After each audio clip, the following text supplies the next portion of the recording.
Hi, it's Kat from She Said We Said podcast. So today is going to be a little different. As you see, I am by myself, right? Not really. Yeah, not really, but in front of the camera right now by myself. We're going to do some getting to know Kat questions. Um, as always, I don't know what the questions are going to be. So you guys, we won't know what my answers are going to be, right? That's what we do here. So let's start because I get nervous because I was telling what I'm going to have to answer to. And she has no alcohol this time. I took the. These are all sober answers, just some plain old lemonade. The next one we gonna be next solo will be we'll each have our drinks though. Yes. Okay, so you ready for your first question? I'm ready.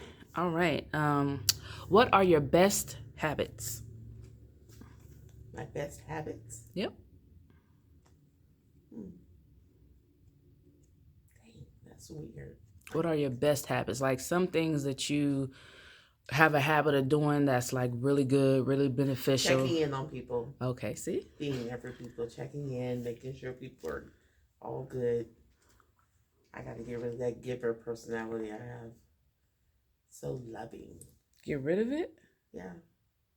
Sometimes it's not always good to be that kind and loving. So I'm going to be a little bit more.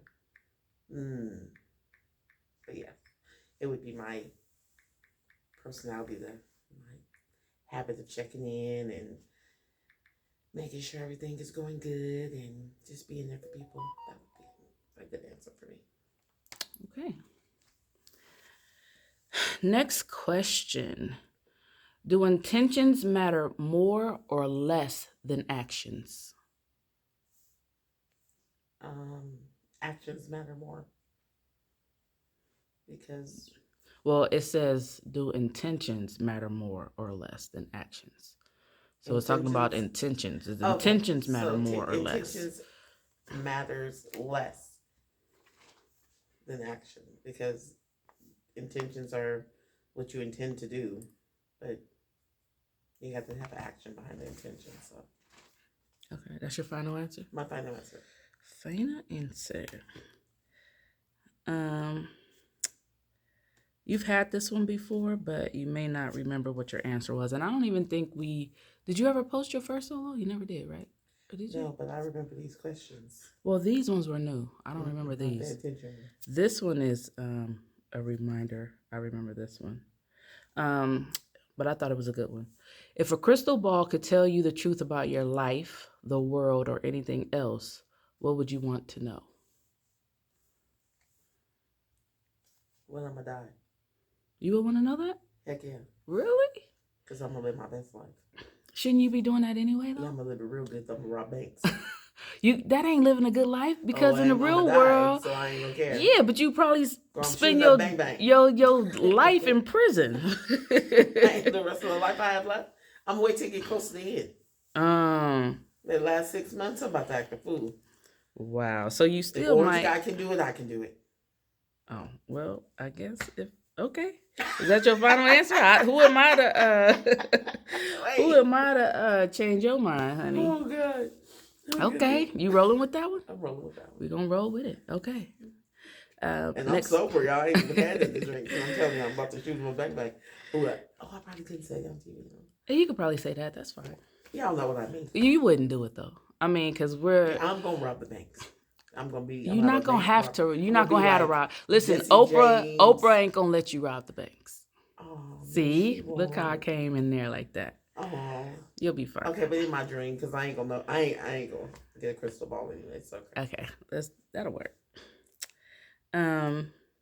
If you weren't self-conscious or worried about failing, what form of expression would you explore? That's a good one.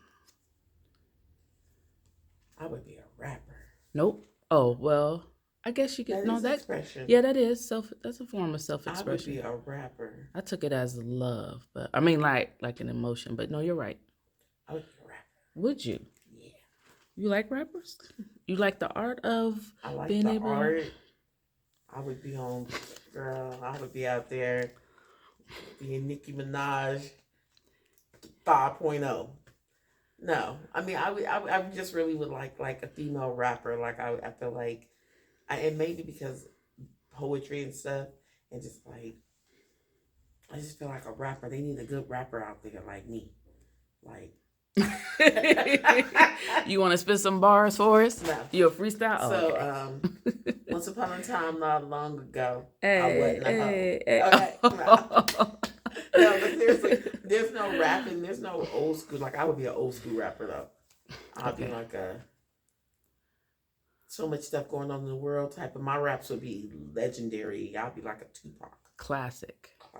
Timeless, maybe. Yes. Okay. So when you hear my songs in 20 years, you'll be like, dang, Cat was on it. She was popping. I mean, yeah, it's only certain people that trigger that, like a Tupac or a Nipsey, or I don't even know if it's really any female rappers.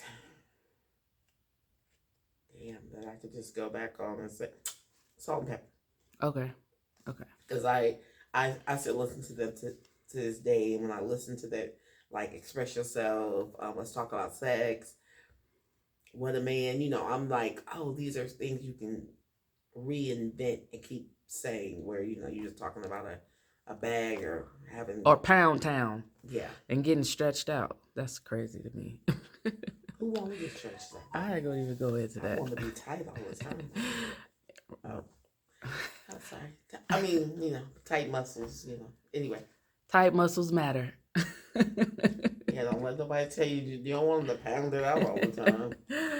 They be crazy. Gentle with it.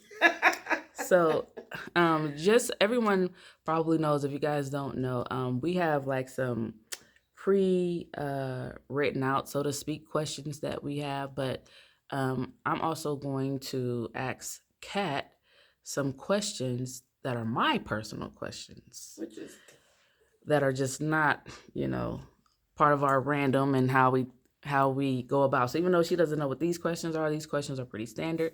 But I'm just gonna ask some general questions and just be your interviewer a little bit. So the first one I'm gonna start with is, you have this shirt on that says Queen on it, and I really want to know what that means to you. Like, and when you pick out that shirt, do you really represent yourself as a queen? Do you really feel like you're a queen? Do you really, because my point is, some people will wear a queen shirt, but we don't really identify as that. We just identify as just a regular woman, right? You know what I'm saying? Yeah. It's just a shirt. But do you embody a queen? Do you consider yourself like that? Or is it just part of just the feminine type of energy you want to put out? Y'all gonna think I'm crazy, but I really like princess of a queen. Okay. And I'm explain this properly, because I know like people are gonna be. You understand? You understand what I'm saying, right? Yeah, no, I understand what you're saying. Like, because you're like, oh, they're like, if you relate everything back to each other and you say, well, the queen, I'm going to use chess, for example. The queen is the most powerful piece on the board of chess. Mm-hmm. And you can relate that to real life. The queen, the king, a king and the queen is equal. As far as when you're a woman, the top should be the queen. People say you're the queen of the castle, I'm the queen of the house, I'm the queen of this. And I don't look at the queen like that per se. When I pick this out, it's more like, oh, it's the queen, it's the crown. I would never have a lot of tattoos, but I'm not going to get queen on put on me. I'm not that woman who needs a man to go around calling me a queen. Mm-hmm. So I don't use that word. I guess I would say that word does not mean to me. I don't look at that word and see like I am the queen. Like I'm the way some people may look at it. Okay. So the funny thing about being a princess is I grew up loving Barbies and princesses, and when you're a little kid, the queen is not significant. Yeah, it's the princess is everything. Yeah, and all the fairy tales. So the funny thing real quick is that one time I was at work. I used to work with a lot of people, and I worked with this girl, or woman. And I used to be like, oh, anyone who knows me knows I love, if you start to know me, you know I love Tinkerbell. Tinkerbell is like, and I know she's not a princess. So I was at work and I'm telling the girl like, oh yeah, I love being a princess. I love being a princess. And she goes, um, princesses are little girls, and I'm a queen, and because a queen is a grown woman. So my smart ass remark was, well, I want to be a princess because in all the fairy tales, the queens are ugly and the princesses are pretty. Like me. Nice. I got in trouble by my boss. He was like, "Cat." I was like, "I'm sorry." You know. Nice. So, I'm with it. I like it. So to me, I'm not. You're not gonna see me in there talking. I'm the queen. No, I'm a princess. I'm beautiful. I'm sexy. And all that. Young and all that. So all the men. Snow White had 7 dwarfs trying to chase her down and kiss her and bring her back to life. Tell it. The queen was the one chasing around the princess to destroy him. Right. So taking potions to stay looking young. I get it. Trying to. So when I look at it that way, I'm not that person to take this queen and say, put that emphasis on it like some women. Nothing against women who do it. Nothing against men and women who call each other king and queen. That's your thing. I'm just not. My man doesn't have to call me his queen. And I know this might ruffle people's feathers in the world because they might be like, why you don't see yourself as a queen? Especially because I'm a black woman and all that. But no, those things don't reference the same to me. It's just a nice shirt. I'm into like different shirts. Has a crown. I am a princesses do wear crowns, right? So crown. Still works. Queen. Okay. So I'm with it. I like that. Yeah. Y'all didn't think about that. I'm telling you, y'all be thinking about that. I had a comeback though, because I was like, you trying to read me? We didn't even call it read back then, but that's what it was. She was trying to get me. What could she possibly say after that? I would have. She just sat there, and then I got my name called. I got to call my office. You don't look like the type that would get in trouble. I have not. I haven't gotten in trouble that many times, but my boss many times. Okay. So let's talk about that. Let's talk about you and your mouth. Part of these one-on-one interviews that we are doing is just for people to get to know you on a more personal basis. So, and you've mentioned how you've been a work in progress, like to me, about like how you speak in your mouth and all that other stuff. Do you feel like you've at this point right now that you've come a long way where you're able to control it more? Do you think it's something that's controllable, or do you think it's just a character trait of some people, right? The way they just kind of, pop off all the time. Like, what would you want people to not take personal about you when it comes to your mouth? It has been a working. It's a working. No, you don't have to just pop off. I am a I used to be a reactor. I'm still working on that. But I used to react a lot. So when something was said to me, I would react first. I wouldn't even think. And then, or if I was hurt, like if my feelings got hurt, my mouth was my shield. Like I would tongue lash you because, you hurt me. So therefore, I'm going to hurt you real bad. And I'm going to cut you to the white meat with some words. And I used to do that a lot to people. And I've gotten better. My mouth is still slick. Okay. I mean, because sometimes I'll be like, yeah. But I've learned to choose when to use it. Okay. Because the one thing about words is that you can't take them back. And because I'm a thinker, I think a lot. So when someone says something to me and it's mean, then I'm analyzing. Did you want to say that and you needed courage to say it? Did you want to say that and you've been thinking this?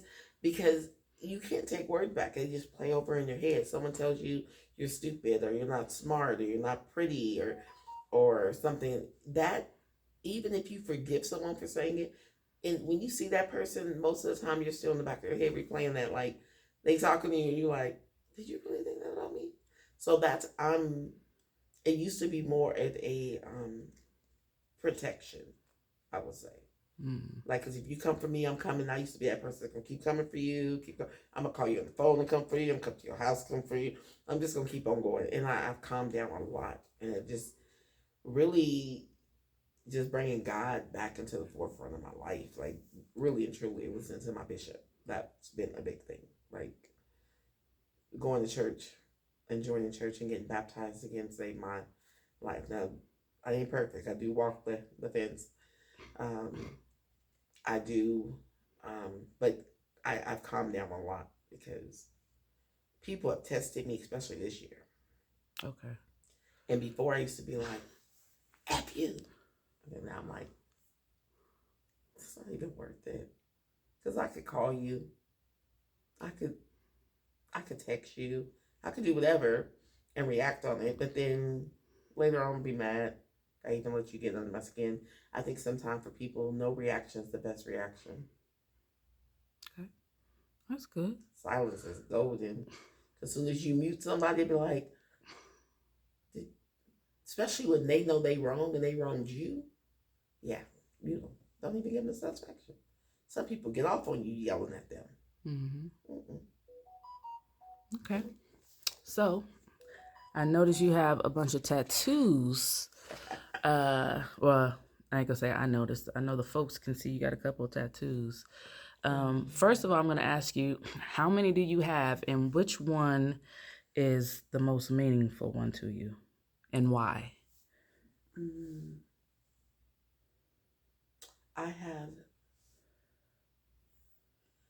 I want to say I had,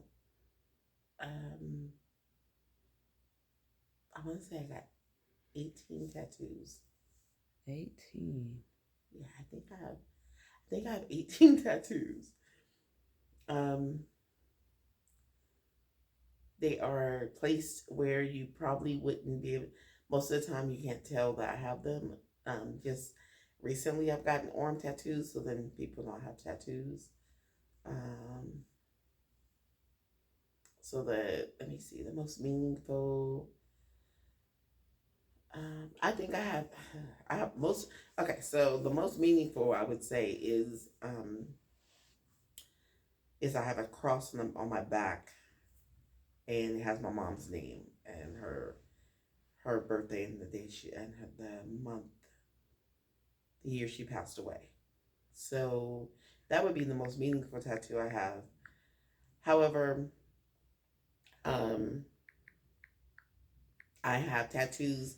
I will say that other tattoos, I'm a big believer in having a tattoo mean something. So like when I'm old and somebody asks me why did I get a tattoo, I didn't want to have like a tattoo and be like, I don't know why I got this. So because I have so many tattoos, I've always made sure they have some kind of meaning. So I can look back and say I got it for this reason. So my mom's cross would be the most meaningful tattoo I have. But then I have others, like I have Maya Angelou. She's my favorite poet, so I have a Maya Angelou, part of a poem, and then I have also a William Shakespeare quote, and then of course I have Kobe, my grandkids. So it's just I have a lot of tattoos. Which one is your favorite? The one you said your mom's? Yeah, my mom's the most favorite and the most important one that I have. But I believe if you get tattoos, get meaningful tattoos. I mean, I have my name tattooed on my on me, and someone said, "Why do you have your name tattooed on you?" I'm like, "Why not? Because I love me." Okay. You ever thought about getting a man name tattooed on you? I've done that. Oh, you did? Is that one of the cover-ups? Is that a cover-up? You didn't mention that. I didn't hear the man tattoo. Did I miss it? No, because I didn't talk about it. That was my first tattoo ever in life. Really? Where'd you get it at? On my chest. Oh, one of those. Was your first love? Yeah. My ex-husband. Oh, okay. Your baby daddy, right? Baby daddy. Ah, Oh, You're first not of my all. baby daddy. And how old were you when you? Well, normally you got to be at least 18 to get a tattoo. I was You wasn't 17, and my cousin. I think I was 16. Oh wow. 17. Yeah, I was 17. My cousin bust me out. They signed off on it without you being 18? I know, but the tattoo artist, you got to be at least 18. Back in the day, he wasn't tripping, He wasn't tripping. Oh, okay. Nowadays, you got to get a parent consent. Right. Yeah, they just went in. I think I had a fake ID. Oh. Who knows? Maybe you don't need parental consent. No, they're trying to do a lot of stuff now these days where these you can't get a tattoo, kids but is your crazy. kids can have rights to do other things, be emancipated. Like, right. That's a whole nother topic. So, okay. Now I'm going to go back to these questions, and then I'm just going to give you a few more, I want to call them chemical questions, right? Because they're not authentic, right? It's not my authentic questions. I'm going to give you a couple more of these, and then I'm going to end on a couple more of my questions, and then I'm going to let you wrap it up with whatever you want the people to know in this session, okay? So back to the questions. If you lived to the age of 90, would you rather retain the mind or body of a 30-year-old for the last 60 years of your life? The mind. Okay. Never forget the body, huh? No. Because the mind, people gonna have. I ain't gonna say that. Yes, I am. They gonna have all these big titties and big booties and not be able to remember where they got them. But you gotta. Well, I guess it just depends. What? I would like to retain my. Well, because a 30, you think would you rather retain the mind or body of a 30-year-old? So you said mind, so that means you would always have the mind of a 30-year-old. So at 90, you would have the mind of a 30-year-old. And this is my opinion, a 30-year-old's mind is still not so much immature. I mean, not so ripe yet. But okay, take it. Yeah. Okay, so you'll go with the mind of a 30-year-old. No, I'm gonna have a 90-year-old who can't drive and doing all kind of crazy stuff now. If I'm gonna be 90, I need to have a 30-year-old mind. Okay, so you don't want to have a 90-year-old mind with a 30-year-old body with a 90-year-old mind. Okay. I mean, I guess I could still get bang, bang, bang. Okay. At 90? I mean, I'm pretty sure some people still get it in at 90. It's somebody who would let you be that cougar at 90 if your body is. We gotta do extra stuff for that though, right? At 90, it ain't gonna be like wet like it's supposed to. Well, let me stop in the back. I'm in the back talking, just reckless. Where do you find peace? The water. Water. Yep. Okay. What's one thing you could do to take better care of yourself?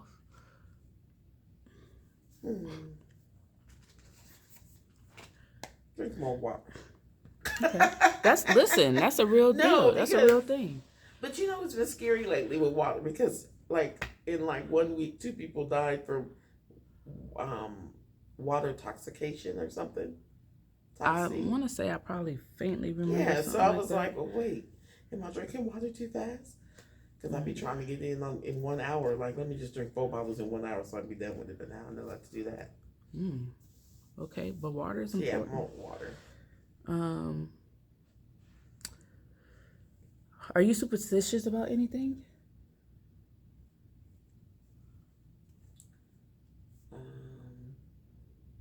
I don't know if that count, but I wouldn't go in the bathroom scream and say Bloody Mary and Candyman. Do that count? Yep. Okay, well I'm superstitious because I'm scared to go in the bathroom. I don't even like going to the bathroom with the lights off. Okay, no, that counts. That's superstitious. Listen, I'm I pretty sure I don't you know ain't if the Bloody Mary gonna come, but I know not to go in there and scream somebody's name to come. I'm pretty sure you're not the only one. All right, last question, and then I'm going to hit you with 2 of my personals. Okay. What is the kindest thing a stranger has ever done for you? I had this question before. I don't remember this one. So. I did, because they paid my toll.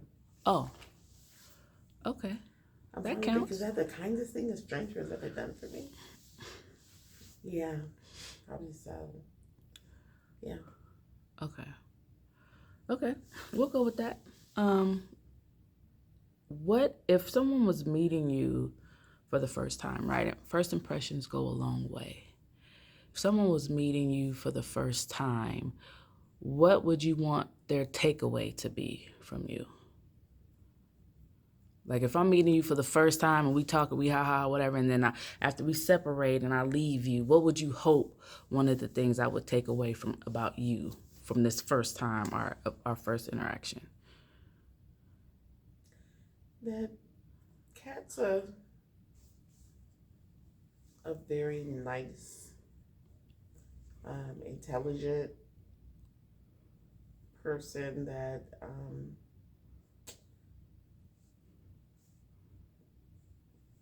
I don't know. I don't Is know. that a weird question? What would they? No, it's not weird. I guess because I've grown a little bit. Where I used to care what people took away, but now I don't. But I think they would just think because of my natural personality that I'm a really good person. Okay. That they would take that away. I would want them to take that away because um, the person that you meet is genuine. I mean, I don't even. I've been accused of like been asked that question like, can somebody be that nice and bubbly? And you can. I am. I'm that nice bubbly person, and I would hope that they would take that away and maybe apply it into things and say, hey, people can really be nice and women can really be friendly and not have any ulterior motives. Like, and I say that because I guess a lot of times you hear women say, oh, we can't be friends, or I don't have a lot of women friends, or women don't get along. And hopefully, when people meet someone like me, they could say they meet me, they can walk away like, she really is a cool person. Like women can get along, women can be nice to each other. Okay. So hopefully they take that because it's a lot of women who don't like or trust other women. Okay. Naturally. Okay. Are you petty? I can be. You can be petty. If you go on my bad side. Do you hold a grudge? Yeah, I'm not gonna lie. I you can. Do. If you get now, I'm not petty on purpose, petty, but if you start it, I'm gonna be petty. Okay. And I can't hold a grudge. I need to work on that, but I will hold you hostage. Okay. To my grudge. Okay. And then the last question to wrap this up is we're doing these one-on-ones for the She Said, We Said podcast. Why are you personally on this She Said, We Said journey? What's in it for you? What does it mean to you? What's in it for you? What do you hope people take away from this podcast that we're trying to do? I hope what's in it for me is growth myself. But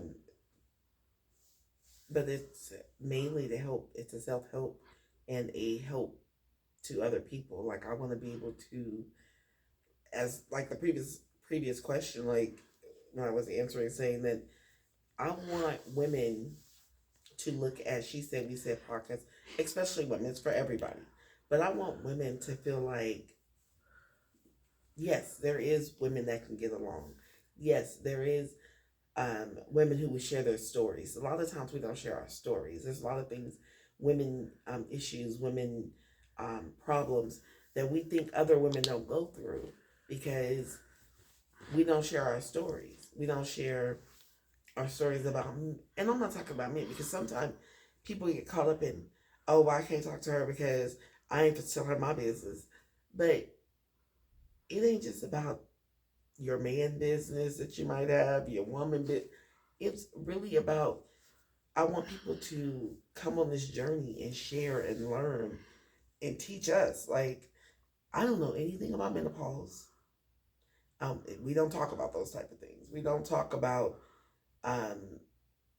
when we lose someone. We don't talk about the love of a sisterhood. We don't talk about, when you got 20 family members and it then broke up because the matriarch then died in your family. We don't talk about none of that stuff. We just kind of like everyone, or the easiest thing, sometimes you walk down the street and you're like, oh, your hair looks so cute. Who did your hair? People, it be crickets sometimes. Mm-hmm. People won't tell you. So I'm hoping, I'm doing this to share my world, and hopefully people will let us into their lives. And we're not trying to be nosy here. We're just trying to be friends and get to know people and bring a positive relationship and show positivity and love between two Black women of color, who, to be honest, we are still learning each other. So just to be that example and show that we can be dope too. We can have Sex in the City moments too. So you're not doing it to meet Oprah. Well, that's the long game. Okay. You got to do your humanitarian part also. Because my girl Oprah would say, I'm not going to be able to, unless y'all like us and let us into your hearts like you did Oprah. I ain't going to be able to give y'all cards and stuff. Okay. Well, you get a card. You get a card. You know. Give me one. Okay. Well, that is going Oprah, you know I'm still coming for you. I love you, babe. Still coming. That is going to wrap up our session, or your session, for She Said, We Said one-on-one. More to come. We're definitely going to be doing plenty of these individual ones in between our episodes. So is there any last thing you want to say to the people before I click it? I would just like to say thank you for joining us on this journey. Thank you for watching our episodes. Give us feedback. We still want the feedback. Y'all know I believe, if y'all been watching all the episodes, y'all know I'm a big believer in 6 degrees of separation. I have 3 degrees left, I will say. In my head, that's what I'm thinking. Don't worry. One day I'm gonna put it all out. I was about to say, yeah, we're going to put that on another episode, because I wanted to know where the 3 degrees went from. But go ahead. Go ahead. See, sorry, because now you got 3 intrigued. more. Okay. 3 more. And Oprah, we're coming. Y'all, if y'all watching this and y'all know somebody who knows somebody who knows somebody who know Oprah, just tell her hi, because I'm her mini-me. I'm just trying to, get out there in this world. Love me some Oprah, y'all. I thought I was Oprah and you was Gail. I don't think that's what you said. I know I did. So I guess I can give you money now, because I'll be Gail. I love her as much as I do. I'm a little stalkerish. You are. On the under, but not in a good stalker way, because I'm gonna fall out when she comes to the door. Listen. She will come to the door. So just keep watching us, keep supporting us. She Said, We Said 7152 YouTube channel. Y'all see some of these TikToks we've been doing? Go check out our TikTok. Go check out our IG. We be going live now. We probably gonna go live today a little bit for a few minutes. So talk to y'all soon.